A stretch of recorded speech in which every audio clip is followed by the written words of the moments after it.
اس کے بعد ایک حدیث سنا دیتا ہوں، صرف ایک حدیث پہ عمل کر لو، ساری دنیا بھی آپ کی، آخرت بھی آپ کی۔ میرے نبی نے فرمایا اربع من کن فیہ ما درہ ما فاتہ من الدنیا، 4 باتیں مجھ سے لے لو، دنیا بھی تمہاری، آخرت بھی تمہاری۔ صدق حدیث، ہمیشہ سچ بولنا، جھوٹ نہ بولنا، ہمیشہ سچ بولنا، جھوٹ نہ بولنا۔ حفظ امانت، کسی کو دھوکہ نہ دینا، کسی کو دھوکہ نہ دینا۔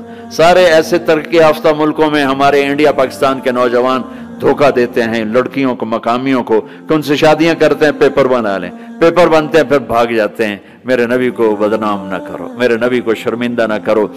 ایک واقعہ لکھا ہے احسان دانش نے کہ دہلی میں جب انگریز کا راج تھا تو ایک یہ جو پک پاکٹ والا سردار تھا، اس کے آگے چیلے تھے، تو اس کا ایک چیلا، ایک شاگرد صرف 2 روپے لے کر آیا شام کو، تو اس نے اس کو پٹائی کی کہ صرف 2 روپے۔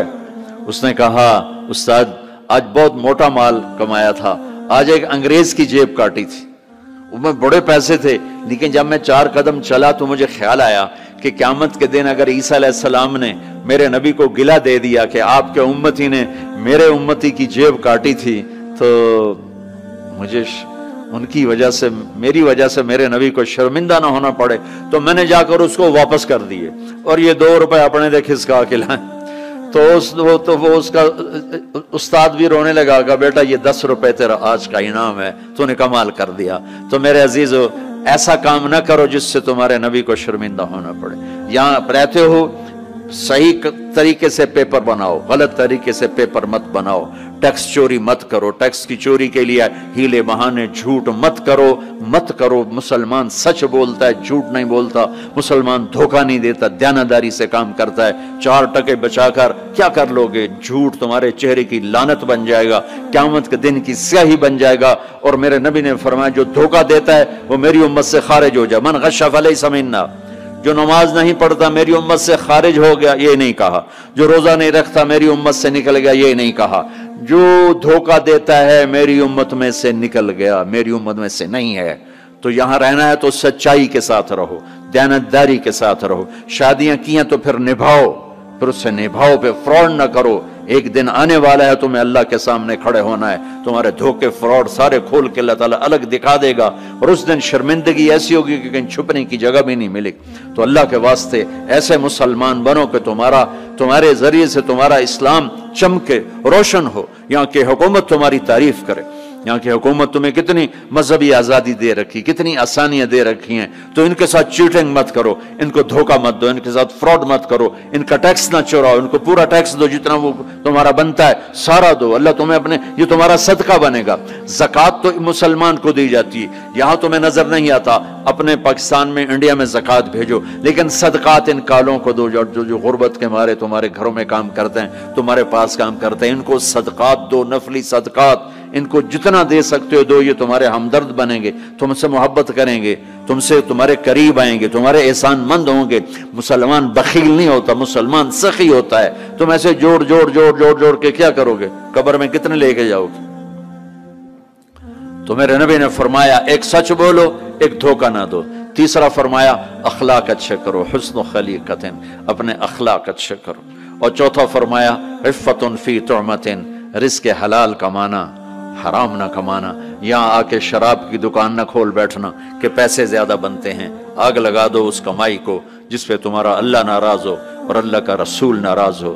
تمہارا ایک رینڈ جو حلال کا ہے تمہارے لاکھوں حرام کے رینڈ سے زیادہ اللہ کو محبوب اور پسند ہے، اور اس میں زیادہ برکت ہے۔ حرام کھا کے نہ کوئی سکھ کی نیند سوتا ہے، نہ سو سکتا ہے۔ اللہ کو بھولا کے نہ کسی نے چین پایا ہے، نہ پا سکتا ہے۔ یہ 4 باتیں آپ لے لیں، میں لے لیں، تو ہماری زندگی یہ بھی خوبصورت، وہ بھی خوبصورت۔ سچ بولنا، کسی کو دھوکہ نہ دینا، دیانتداری، اخلاق اچھے کرنا، رزق حلال کمانا۔ حضرت سعد بن معاذ بیٹھے تھے، ہمارے نبی کی نظر پڑی ان کے ہاتھوں پر، ہاتھ بڑے سخت تھے۔ آپ نے کہا تیرے ہاتھ کیوں سخت ہیں؟ کہا جی بچوں کے لیے روٹی کماتا ہوں تو ہاتھ سخت ہو گئے۔